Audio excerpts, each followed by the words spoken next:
행복한 부부라고 말을 하면은 주로 젊은 사람들을 생각합니다. 젊은 사람들이 행복한 것 좋습니다. 근데 젊은 사람들만 행복해서는 안 되고 나이 든 부부들도 행복한 것이 좋습니다. 요즘 젊은 사람들의 이혼율만큼이나 황혼 이혼도 많아지고 있다고 합니다. 2014년 통계에 의하면은 33,140쌍이 이혼했다고 그래요. 황혼 이혼입니다. 60세 이상 되신 분이. 이 33,140쌍이라는 얘기는 66,000명 이상의 사람이 헤어졌다는 거예요. 한 쌍은 부부니까 곱하기 1을 해야죠. 요즘 우리나라에서 1년에 출생하는 아이의 수가 약 40만 명 정도로 본다면 6만 명이라는 숫자는 적은 숫자가 아닙니다.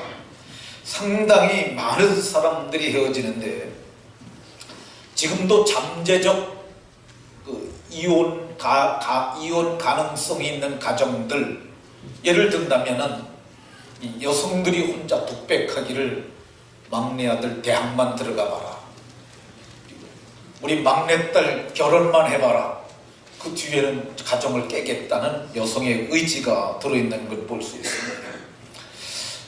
우리는 그렇게 살면 성경적으로 맞지 않고 행복한 삶 아닙니다. 오늘 우리가 봉독한 본문 7절에는 두 사람이 나이가 많았음에도 불구하고 같은 생각, 같은 마음, 같은 뜻을 가지고 하나님께 간구할 뿐만 아니라 아름답고 행복한 노년을 즐기고 있었던 한 부부를 볼 수가 있습니다. 이 부부의 삶을 들여다보면서 우리도 이렇게 이 부부처럼 살아서 노년이 되도록, 늙어도 나이가 많아도 행복한 부부로 살아가는 아름다운 분들이 다 되시길 예수님 이름으로 축원합니다. 그럼 나이가 많아도 행복한 부부가 되려면 어떻게 해야 되느냐? 분명한 가정에 이 직업이 있어야 돼요. 특별히 가장은 마땅히 행할 일을 가지고 있어야 합니다.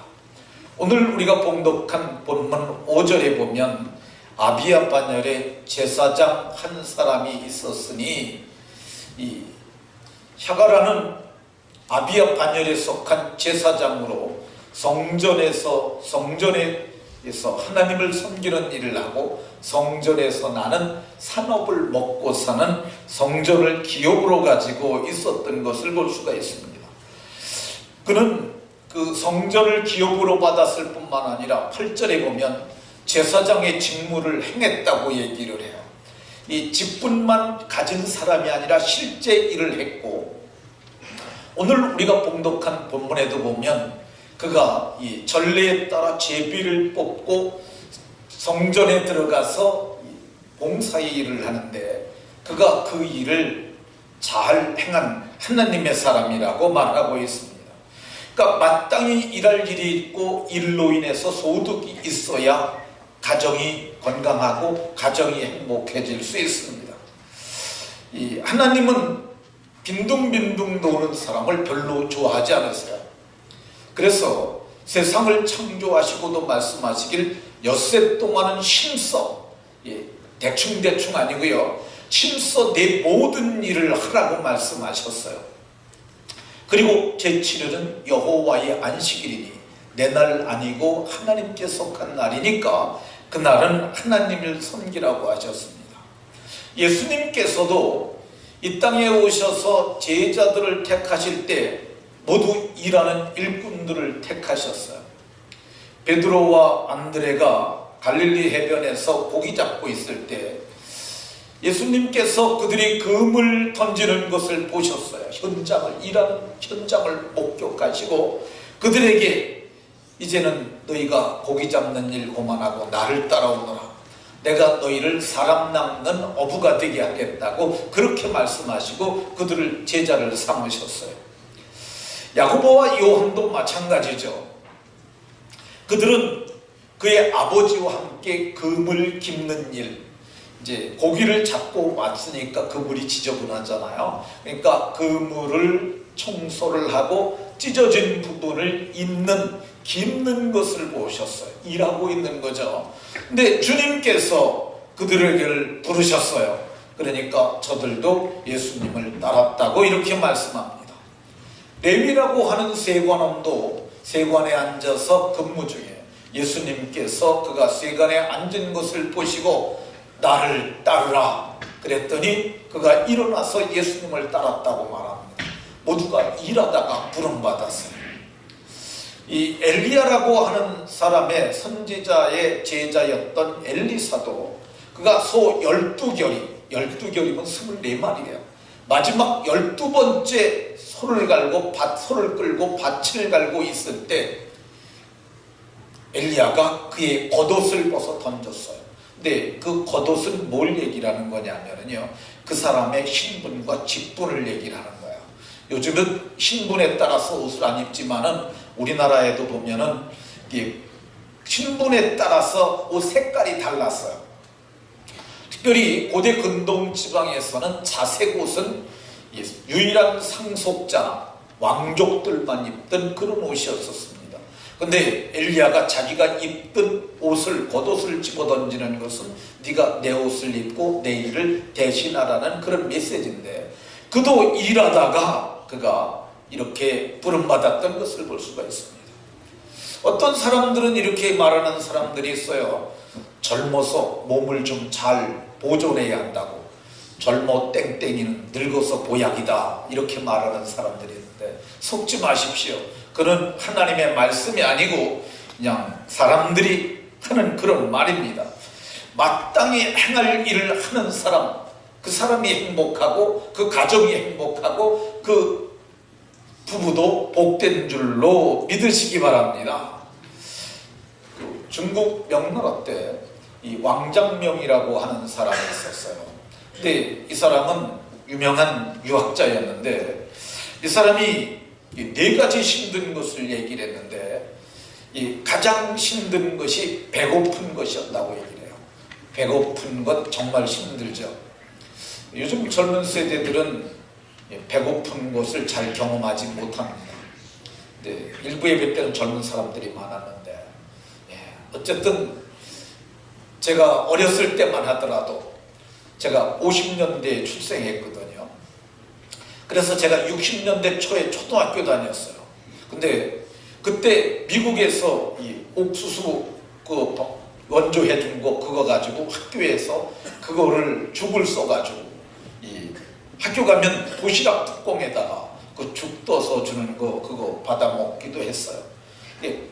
그때 그거 준다고 그러면은 뭐 학생들이 줄을 길게 서가지고 그거 받아 먹었습니다. 근데 그것도 날마다 주는 게 아니라 저희 학교는 변두리 학교라고 그랬는지 몰라도 뭐 어쩌다 한 번씩 이렇게 줘서 그냥 소리만 나면 애들이 다 뛰어가서 받아 먹었어요. 제가 초등학교 다닐 때 한 3학년 정도 됐을 때를 기억을 하는데 그때 옥수수 빵이라는 걸 만들어 줬어요. 근데 옥수수 빵이 손가락 한 두 마디 좀 요만합니다. 근데 저희 집에서 학교까지가 한 500m 정도 되는데 제가 학교를 끝나고 가면서 그걸 먹어요. 근데 제가 다 먹지를 못했어요. 왜 그러냐면 기다리는 동생이 있으니까. 막내가 저보다 10살 차이가 나는데 걔가 그 빵 쪼가리 요만한 건데 제가 반을 먹었으니까 이만큼 되잖아요. 그걸 받아 먹으려고 학교까지 한 600m 정도 되는데 중간까지 와서 떼약 배달해서 기다리고 있어요. 그거 먹으려고. 얼마나 옛날에 우리가 굶주렸습니까? 근데 이 왕양명이도 말하기를 정말 배고픈 것 힘들었다고 얘기를 하고, 그리고 그가 냉대받는 것, 사회에서 천대받고 괄시받는 것, 그리고 그가 관가에 나가긴 했는데 그 동료들한테 제대로 대접받은 못한 것, 그거 힘들었다고 얘기를 하고요. 그리고 세 번째는 정신적 번민이었다고 얘기를 하고, 마지막으로 가장 힘들었던 게 뭐냐면은 이 마땅한 일이 없어가지고 날마다 빈둥빈둥 놀 때, 그거 정말 힘들었다고 얘기합니다. 그러니까 무엇보다도 우리가 사는 날 동안 마땅히 일거리가 있어야 하고요, 소득이 있어야 하고요, 그래야만 건강한 부부, 행복한 부부가 되는 줄로 믿으시기 바랍니다. 21세기는 세계가 다 그러지만 다양성의 시대이기도 하고 다변화의 시대이기도 합니다. 그러니까 변화가 굉장히 빠르게 진행되고 있어요. 전에는 그거 하나만 가지면 평생 먹고 살았는데 요즘은 자꾸 변하니까 그게 옛날에 좋은 직업이었는데 세월이 지나다 보니까 없어지는 직업들도 있어요. 그래서 인생의 제2막을 생각해서 직장 하나를 이제는 평생으로 생각하면 안 됩니다. 우리 교회에 아주 훌륭한 군인이 한 분 계셨어요.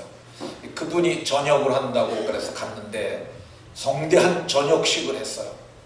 그리고 그 군인들은 전역할 때 1년간의 그 사회 적응 기간을 주더라고요. 근데 그분이 학원을 다니시더라고요. 그래서 뭐로 다니시냐니까 자격증 따려고 그러는데요. 근데 그분이 생각을 한 거야. 내가 너무 젊으니까 이렇게 놀아서는 안 되겠다.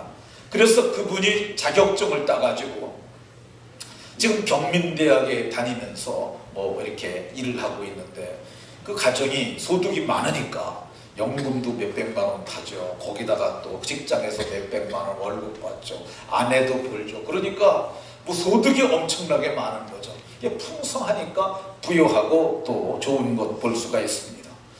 성경에 보면은 바울 사도도 장막 만드는 일을 했어요. 장막 만드는 일.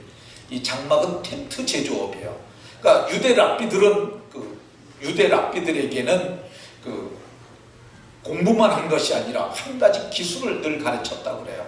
근데 바울 사도는 텐트 제조법을 배워가지고 그 선교 사역에서도 그 일을 했던 걸 볼 수가 있습니다.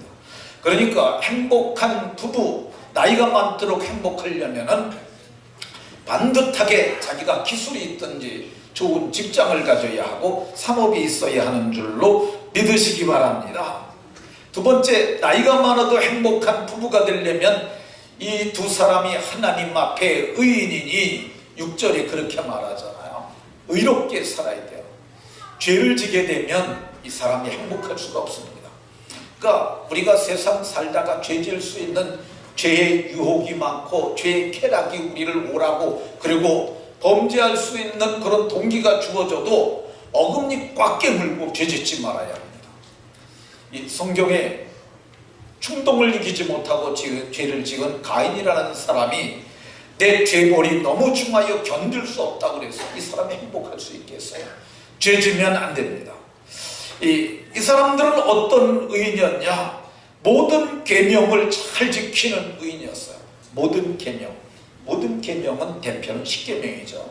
십계명을 예수님께서 정리하길 마태복음 22장에 보면 첫째는 하나님을 사랑하는 것이요, 둘째는 내 이웃을 내 몸과 같이 사랑하는 것이라고 그랬어요. 그리고 예수님께서 이제 마지막으로 내가 너희에게 세 계명을 주는데 너희가 서로 사랑하는 것이라고 말씀하셨어요. 이 서로 사랑하는 그 사랑하는 거기 속에 하나님 사랑, 사람 사랑이 다 들어있다는 거죠. 바울 사도는 그 말씀 안에 모든 것이 다 들어있다고 말했고, 사도 요한께서도 눈에 보이는 바 형제를 사랑하지 못하면 보이지 않는 하나님을 어떻게 사랑할 수 있냐 하면서 형제 사랑하는 것에 모든 것이 다 들어있다고 그랬어요. 행복하려면 형제를 미워하지 말고 사랑해야 하는 줄로 믿으시기 바랍니다. 행복한 부부로 살려면 어떻게 해야 되느냐? 규례대로 흠이 없이 행하더라, 이렇게 성경이 말씀하고 있어요. 이 규례대로 흠 없이 행했다는 말은 이게 하나님을 섬기는데 의식적이고 제의적인 예법을 그대로 지켰다고 말할 수 있는데, 오늘날 용어로 바꾸면은 주의를 거룩하게 지키고 온전한 11조를 드리고 자기를 지켜서 세속에 물들이지 않는 경건한 삶을 사는 사람, 이런 사람들이 행복하다고 얘기를 합니다. 자, 세 번째, 나이가 많아도 행복한 부부가 되려면 어떻게 해야 되느냐? 잉태하지 못해도 자녀가 없어도 촛불 넣지 말아야 합니다. 오늘 7절에 보면 엘리사벳이 잉태를 못함으로 그들에게 자식이 없고 두 사람은 나이가 많더라.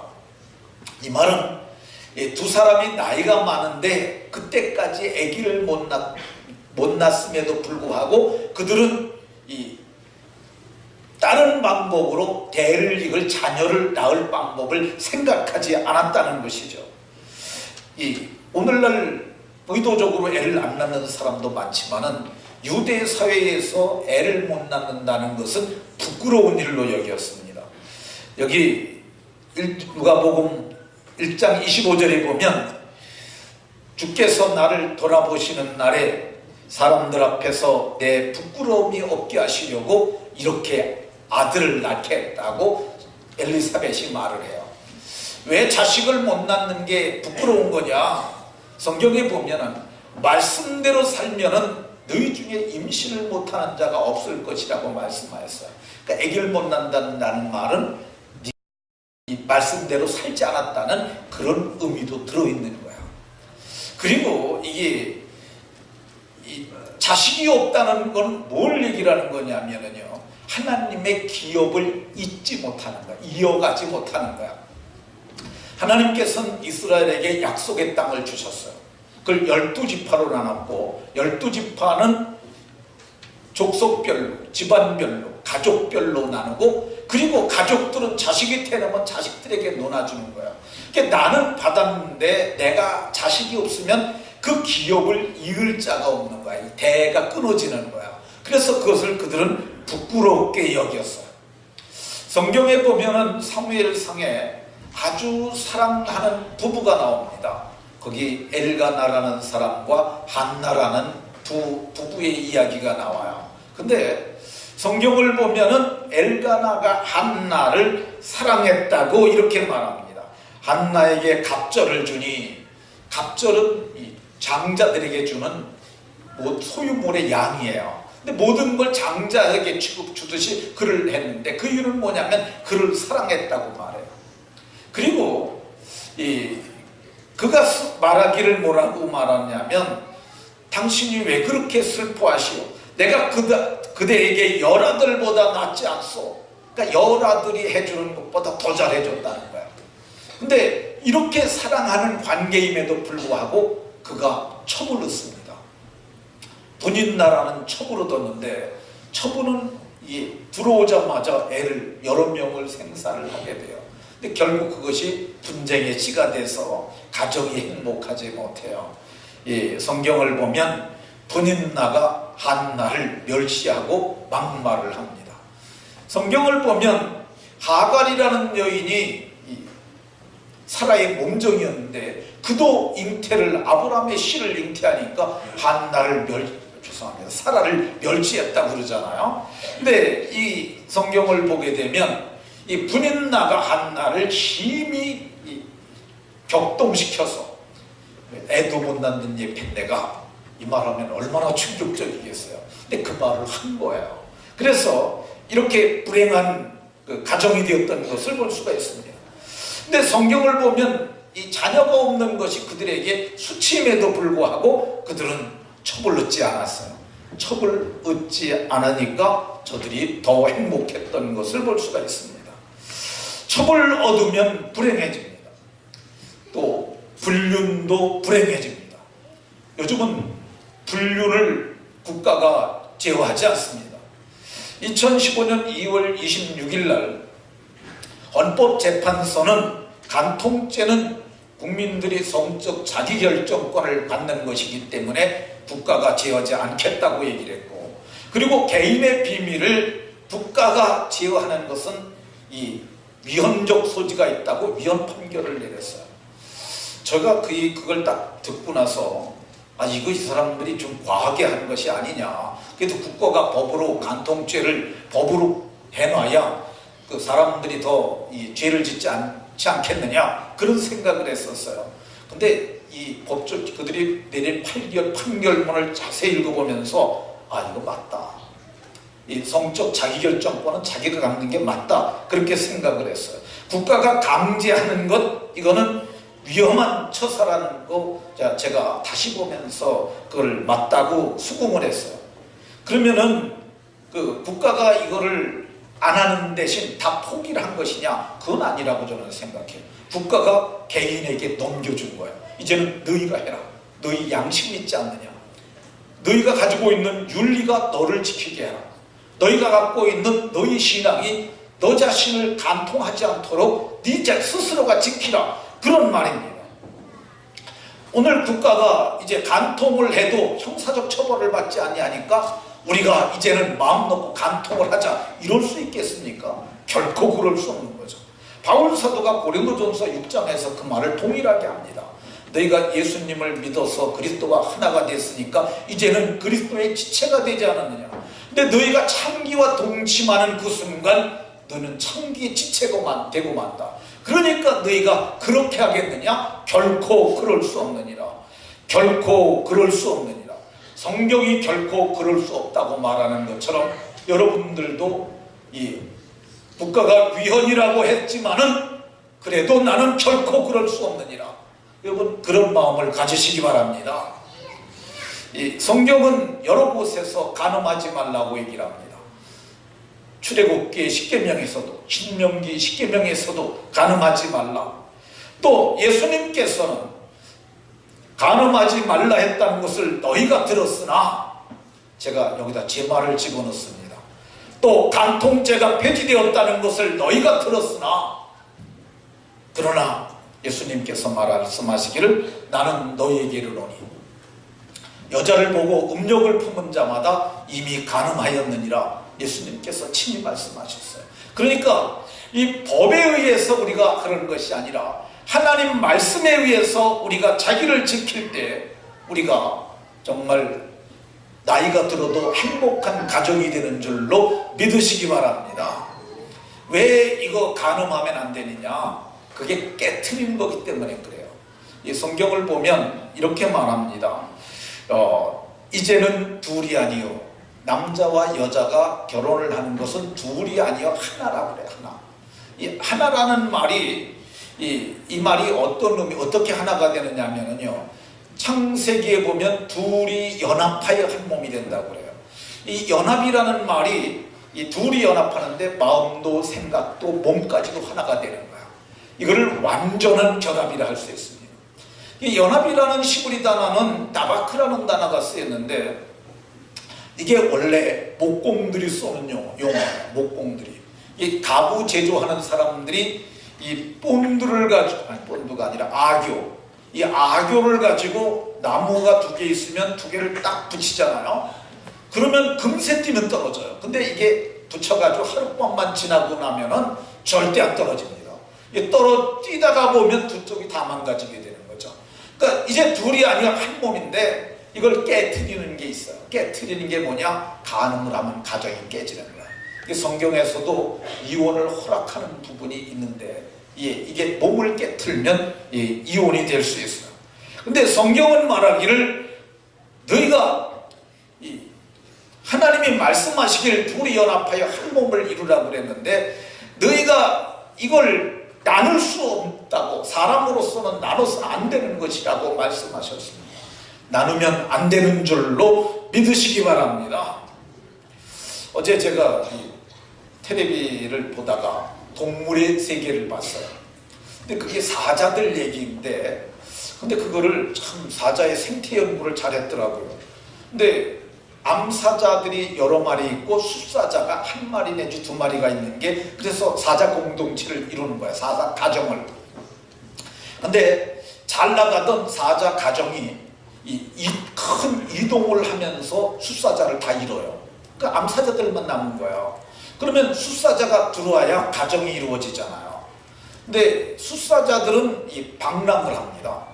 누가 나를 받아주는 공동체가 있나? 그래서 공동체에서 못 받아주면 평생 혼자 사는 거야. 근데 숫사자가 와서 거기서 기웃기웃해요. 그 얘기는 뭐냐면 나를 좀 당신들의 남편으로 좀 받아주시오, 그런 거죠. 근데 암사자들이 그르렁망거리지 금세 받아들여지질 않습니다. 왜 그러냐면 시험을 보는 거예요. 저 사자가 과연 우리 공동체를 이끌만하고, 그리고 저 사자가 우리에게 좋은 씨를 줘서 강력한 사자 무리를 이루면서 종족 번성을 할 수 있는가. 근데 여러 마리가 왔는데 안 받아들여요. 이 발정을 하게 되면 굉장히 그 동물적인 성욕이 있음에도 불구하고 안 받아들여요. 근데 마침내 늠름한 사자 2마리가 나타나는데 이 2마리가 형제예요. 근데 그들을 거기에 받아들이는데 처음에는 안 받아들여요. 그러니까 그 숫사자들은 사냥도 잘 못해요. 근데 암사자들이 먼저 잡아서 먹으면, 먹고 나면 찌꺼기 남기면 그걸 먹는 거예요. 근데 이제 그 암사자들이 결정을 내려요. 저 숫사자들을 우리 가족으로 받아들이자.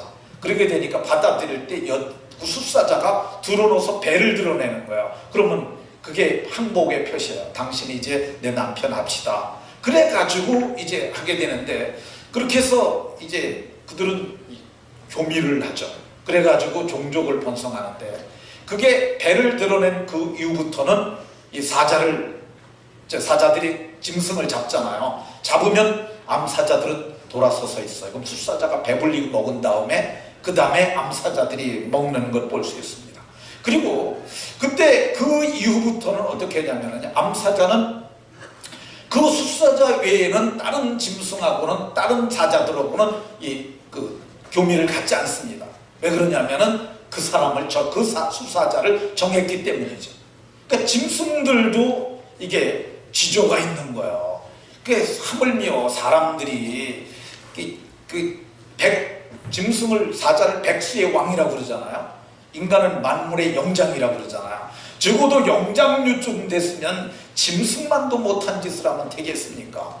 그냥 들깨처럼 그냥 이 남자 저 여자, 이게 좋은 게 아니에요. 정조 없고 지조 없는 형편없는 존재들이 하는 건데, 우리는 하나님의 사람들 아닙니까? 그러니까 저와 여러분들은 자기 아내, 자기 남편과만 지조 있게 살아가는, 그래서 나이가 들어도 행복한 부부가 되시기를 예수님 이름으로 축원합니다. 나이가 많아도 행복한 부부가 되려면 어떻게 해야 되느냐? 변하지 말아야 돼요. 변하지 말아야 돼요. 좋게 변하는 건 괜찮아요. 변질되면 안 됩니다. 변질되면. 에베소 교회는 참으로 훌륭한 교회였어요. 얼마만큼 사랑이 풍성했느냐 하면요, 바울 사도가 에베소 교회 장로들을 청하해서 이렇게 눈물로 끌어안고 마지막에 헤어지면서 말씀에 그들을 부탁하고 떠나갔던 교회가 에베소 교회예요. 근데 요한계시록에 보면 7교회가 나오는데, 거기 예수님이 어떤 모습으로 나오냐면요, 7뼈를 붙잡고 7금토대 사이를 다니시는 분이 나와요. 그러니까 7뼈는 7교회의 사자들이고 7금토대는 7교회라고 얘기를 하는데, 거기를 다니시는 그분께서 뭐라고 말하냐면, 에베소 교회를 향하여 너네들이 처음 사랑을 버렸다고 얘기를 해요. 첫사랑을 버렸다. 첫사랑을 버린 게 변질된 거야. 주님에 대한 첫사랑뿐만 아니라 우리도 마찬가지죠. 아내에 대한 첫사랑, 남편에 대한 첫사랑, 그래도 사랑하니까 결혼한 거 아닙니까? 그러니까 그거 지금 문제가 발생했다면 사랑을 버렸기 때문에 대책을 5절에서 말씀합니다. 너희가 그 사랑 어디다 떨어뜨려 버렸는지 그 사랑 너희가 다시 찾으라는 거야. 찾는 방법은 회개예요. 아내와 관계가 안 좋으면 하나님 앞에 회개를 하세요. 남편과 관계가 안 좋으면 하나님 앞에 회개를 한 거예요. 그래서 어디로 가서 회개를 해야 되냐면, 그 관계가 깨어진 그 시점으로 가서 그 사건을 들고 하나님 앞에 나가는 거예요. 하나님, 처음에 우리가 너무너무 좋았고 너무너무 사랑했고 너무너무 행복했었는데, 그때 남편이 술 먹고 와서 저 패기 시작한 그날부터 그랬어요. 그러면서 하나님, 그래도 내가 또 남자도 그런 거죠. 내가 생각해보니 내가 술 먹고 와서 아내 패기 시작한 날부터 그랬는데 잘못했다고 사과하겠습니다. 하나님, 내가 이제는 저를 절대 그리 하지 않겠고 술도 끊겠고, 그러면 회복이 되는 거야. 성경은 말하기를 그렇게 하라고 얘기를 합니다. 본문의 부부는 나이가 많아도 사랑이 변하지 않았고 마음이 변하지 않았고 믿음이 변하지 않았어요. 그러니까 이 사람들이 하나님 앞에 의로 살았고 규례를 흠없이 행함으로 이 사람들이 아름다운 부부요 행복한 부부로 살 수 있었습니다. 여러분들 변했다면 어디서 떨어졌는가 떨어진 데를 찾아가서 그것을 다시 주워 담고 다시 사랑이 가득한 가정을 만들어가는 복이 있으시길 예수님 이름으로 축원합니다. 나이가 많아도 행복한 부부가 되려면 어떻게 해야 되느냐? 간구해야 돼요. 여기 13절에 너희의 간구함이 들린지라. 간구는 어떤 분이 이렇게 얘기를 했어요. 간이 저리도록 구하는 것이라. 간절히 기도하는 것, 간구, 그렇게 표현해도 괜찮다고 생각이 들어요. 그러니까 우리가 하나님 앞에 기도하는 부부 절대 이거 나이가 들어도 불행하지 않습니다. 근데 많은 부부들이 처음에는 같이 손잡고 교회도 가던 사람들이 하나님 떠나고 기도 떠나고 그러니까 이게 불행해지는 거예요. 성경은 오늘 본문에서 말씀하시길 너희의 간구함이 들린지라. 부부가 손잡고 새벽기도 나오십시오. 부부가 손잡고 금요기도에 나오십시오. 특별히 장로님, 권사님들, 이 안수 집사님들은 적어도 금요기도에 좀 나오셔야죠. 그렇지 않습니까? 근데 안 나오시는 분들이 참 많이 계세요. 참 이게 애들도 아니고 목사가 그 잔소리하는 것도 그것도 그렇고 자발적으로 여기 보잖아요. 나이가 들어도 행복하려면 간구하라 그러잖아요. 간구하는 부부가 다 되시기 바랍니다. 젊어서는 청년의 힘으로 살 수 있어요. 중년은 경륜으로 지식으로 살 수 있어요. 말년에는 뭘로 살아야 되느냐? 저는 영역으로 살아야 된다고 생각합니다. 이 기도함으로 하나님의 힘으로 하나님이 주시는 힘으로 모두가 살아서 행복한 부부, 아름다운 부부가 다 되시기를 예수님 이름으로 축원합니다. 나이가 들어도 행복한 부부는 하나님께서 복을 주시는데 어떤 복을 주시냐? 간구가 응답되는 복을 주셔요. 그들이 간구했는데 그들의 소원대로 자녀를 보내주십니다. 뿐만 아닙니다. 그 자녀들이 복된 자녀가 돼요. 복된 자녀. 하나님의 자녀가 잘 되는 복이 있습니다. 자식들이 말썽 피우면은요, 인생 말년이 정말 꼬질꼬질해집니다. 자식들이 잘 되면은요, 여러분들 인생 말년이 정말 행복합니다. 우리 교회 아주 멋있는 권사님, 장로님 부부가 있으세요. 딸이 에쿠스 줘가지고 에쿠스 타고 다니시고요. 그리고 그 자식들이 잘 돼가지고 며느리를 법조인을 얻었어요. 변호사를. 그래서 그들이 용돈도 많이 주고 그래서 제가 보니까 이런 말을 해도 될지 모르는데 매달 드리는 12조가 꽤 많으세요. 꽤 풍성하게 쓰고 하나님 앞에 새벽마다 기도하고 그렇게 사세요. 여러분들 나이가 드셔도 하시고 건강하시고 그리고 자식들이 잘 돼서 더욱더 행복한 아름답고 복된 분들이 다 되시길 예수님 이름으로 축원합니다. 기도하겠습니다. 하나님, 오늘도 말씀을 통해